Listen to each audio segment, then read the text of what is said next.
dia, bem-vindo ao programa Alimentação e Poder. Hoje nós vamos discutir o direito humano à alimentação e o sistema prisional. Atualmente, o sistema prisional tem sido uma política de Estado para segregar aquelas pessoas que o Estado não quer, populações negras, pobres, periféricas. Para conversar conosco, nós estamos com Raída Alves, da Ampará, Associação de Familiares, Amigos de Pessoas Presas.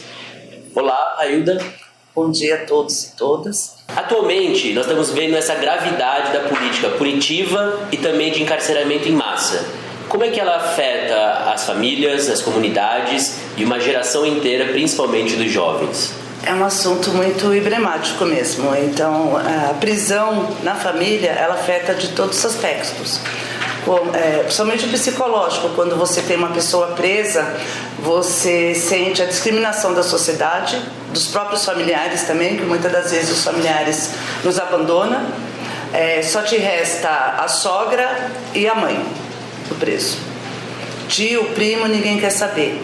E na comunidade é uma perda muito grande, porque a única política que esses adolescentes que vão também para a Fundação Casa ou vão para o sistema prisional, a única política que eles acessam de imediato é o judiciário. E muitas das vezes esse caminho não tem volta.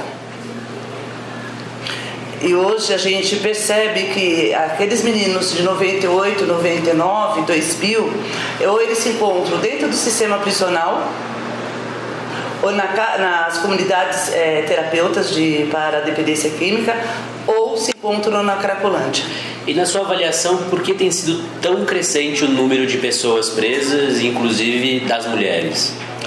As mulheres também estão sendo encarceradas, porque até quando o seu companheiro está preso, elas terminam assumindo um papel, né? Ele foi preso, ela termina assumindo às vezes o tráfico, e muitas das vezes a maior parte das mulheres que estão presas hoje, elas estão presas por quantidades poucas de drogas, que não deveria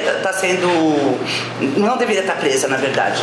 Raída, como tem sido essa política de encarceramento em massa? Ela afeta muito as mulheres, tem crescido bastante. O Brasil está quase passando os Estados Unidos no número de pessoas presas, o que é muito emblemático.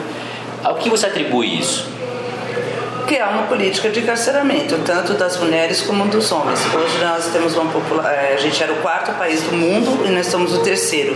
E costumo falar que o Brasil está fazendo concorrência com os Estados Unidos.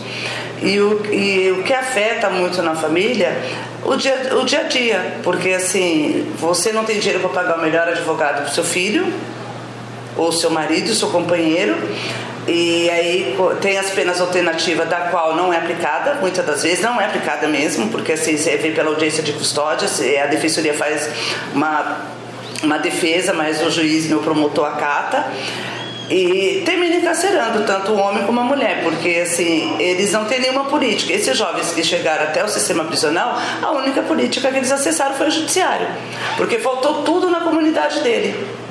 Porque se tivessem realmente políticas de verdade, não para inglês ver, como a gente costuma falar, e deixa o jovem a mercê, então com certeza esses jovens não ingressaria tão cedo no sistema judiciário.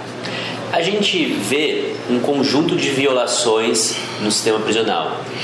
Como que é a alimentação no sistema prisional? Falar de alimentação no sistema prisional é muito cruel, porque assim o Estado se gasta muito dinheiro, mas os presos hoje estão passando fome dentro das cadeias. Tem cadeias que são chamadas de Etiópia. Recentemente, né, nós recebemos uma foto de um reeducando, que ele saiu do regime fechado e foi para o semiaberto. E quando ele chegou em casa, a esposa dele tirou a foto. E 10 dias depois, como ele estava, gordo, bonito. Então isso prova que está sendo falha a questão da alimentação, porque a defensoria encontrou alimentos vencidos dentro do sistema prisional para fazer para os presos. E aí, nesse caso, quando tem má qualidade dos alimentos ou até alimentos vencidos, De que maneira as famílias conseguem exigir melhoria dessa política, desse serviço? Então, se faz denúncia, mas se esse familiar for descoberto esse preço, ele vai ter sindicância, ele vai ser transferido. Então aquilo que deveria ser um alimento passa a ser uma forma de tortura. Isso, porque na verdade o que seria garantia de direito, ele vai terminar sendo torturado psicologicamente, muitas das vezes até fisicamente, esse preço. Porque a família só vai sofrer a tortura psíquica só. Mas o preso, como a gente teve casos do preso sofrer tanto a psicológica como a física também.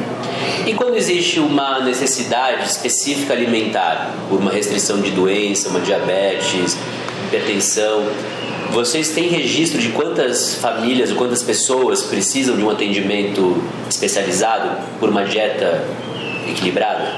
São vários casos. Às vezes você consegue, porque você dá encaminhamento a esses familiares para a defensoria, que faz exercer esse direito, mas é muito difícil. E também, às vezes, esse alimento, como no caso do diabético, a alimentação, isso tem tudo da nutrição que vai para os presos, mas na verdade não chega até os presos, não chega. Então, até chegar ele, demora, porque eles dão muita canseira dentro do sistema prisional.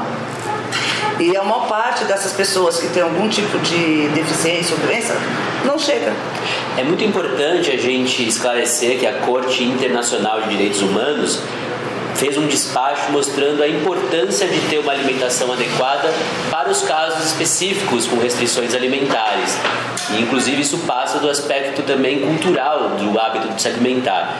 Quando as famílias querem levar alguma comida que tem uma identidade, uma aproximação também, porque a alimentação tem uma dimensão afetiva, quando vocês ingressam e querem levar comida, o que acontece? Então, dependendo da cadeia que você vá, tanto CDP como a penitenciária, tem um X que você pode levar de Tupperware. E também tem o que entra. Se eu passar daquele X que é para entrar, eu tenho que jogar fora dentro do lixão que fica do lado do jumbo. Aí não entra. Então eu posso, se eu for levar frango, eu não posso levar com osso, tem que levar ele desfiado. Se for levar uma costela, também não pode levar com osso, tem que levar solta. Hoje, muitas coisas no sistema prisional não entram, como bolo recheado. Então, assim, se eu levar uma quantidade, como antigamente você levava até mais para os outros presos, porque ali os presos também comiam junto com você. Então, hoje nós somos limitada. E se você levar mais, você tem duas opções: ou você joga fora, ou você vai embora e não visita seu preso. A situação está assim hoje. E no caso de material, produtos já processados, industrializados, tem algumas restrições? É possível entrar com bolachas, pães? Como é que acontece só no dia a dia? Só está entrando, até o nosso conhecimento, só bolacha e refrigerante. E fruta tem uma certa quantidade, mas industrializados são produtos bem raros a entrar dentro da cadeia. E quando uma família quer preparar, quer levar, quanto custa no orçamento da família preparar a refeição para levar para os seus familiares? Você vai gastar aí em torno mais ou menos de uns R$150, R$200. Por visita? Por visita. Fora o transporte para chegar. Fora o transporte até você chegar à porta da cadeia. Se for em São Paulo, você vai ter que pegar um metrô, um ônibus. E se for para o interior, que os familiares costumam falar, que é o fundão, você vai gastar em torno mais ou menos de uns R$600, porque tem a passagem, tem a pensão para você ficar hospedada durante os 2 dias, porque você viaja na sexta, chega no sábado, toma um banho e vai para a cadeia. À noite você volta e fica na pensão, e tudo que você vai fazer ali você tem um X, que nem você vai fazer o almoço, aí você vai pagar também para fazer o almoço. Então você vai gastar em torno de 600, tem familiares que gastam até R$1.200. Existe uma resolução do CNPCP, do Conselho Nacional de Política Criminal e Penitenciária, a respeito dos serviços de alimentação. Como é que a Amparar tem atuado para cobrar a realização dos vários serviços estaduais referentes à alimentação? Então, a gente tem encaminhado tudo à Defensoria Pública. Quando a gente fez a denúncia da penitenciária, quando o núcleo carcerário foi fazer a vistoria, lá foi encontrado alimentos vencidos dentro da penitenciária. Então a gente faz a denúncia tanto para o Ministério Público como para a Defensoria Pública. Até mesmo porque nós não entramos dentro das cadeias, nosso trabalho é na porta das prisões. Teve também alguns episódios relatados pelos familiares sobre a dificuldade de se alimentar de forma adequada durante o trânsito, ou para as audiências de instrução ou as audiências de custódia. a Defensoria Pública ingressou com uma ação contra o Estado de São Paulo para assegurar o direito à alimentação em trânsito. Como é que vocês têm acompanhado essa situação? Você acredita que sairemos vitoriosos do campo progressista dos direitos humanos? Olha, a gente tenta dar garantia de direito, mas nesse país tudo que é feito para pobre, negro, periférico, os direitos são violados. Alguns casos você tem até uma vitória, outros você tem só tristeza. Porque quando você trata de preso no Brasil, assim, você é taxado, e esse preso também, a sociedade como em si, vê que ele não tem que ter alimentação, que ele tem que ficar lá o dia inteiro na audiência, porque ele fica ali o dia inteiro na audiência, e aí ele vai voltar pro presídio de origem, só Deus sabe a hora que ele chega, e muitas das vezes não tem mais alimentação. Os presos que ali guardaram alguma coisa para ele poder se alimentar quando ele chega. E pra gente ir finalizando, como que é a situação das mulheres que amamentam as crianças, que muitas vezes tão pequenas estão ainda já expostas à situação do aprisionamento? De que maneira a Amparar tem atuado com relação às mulheres nutrizes? Então, a gente quando chega alguma denúncia que foi violado esse direito, a gente encaminha o familiar diretamente para a Defensoria Pública, que formaliza a denúncia, encaminha o Ministério Público, se é caso de uma dieta, e a gente percebe que essas mães que amamentam, de fato, realmente não tem uma alimentação adequada, porque você está amamentando o seu filho. Mas quando tem essa violação de direito, a gente faz a denúncia para a Defensoria Pública. Muito obrigado, Raida, pela sua participação. Eu gostaria agora que você convidasse as pessoas a conhecer a Amparar, a participar. Como a Amparar atua no estado de São Paulo com relação à temática?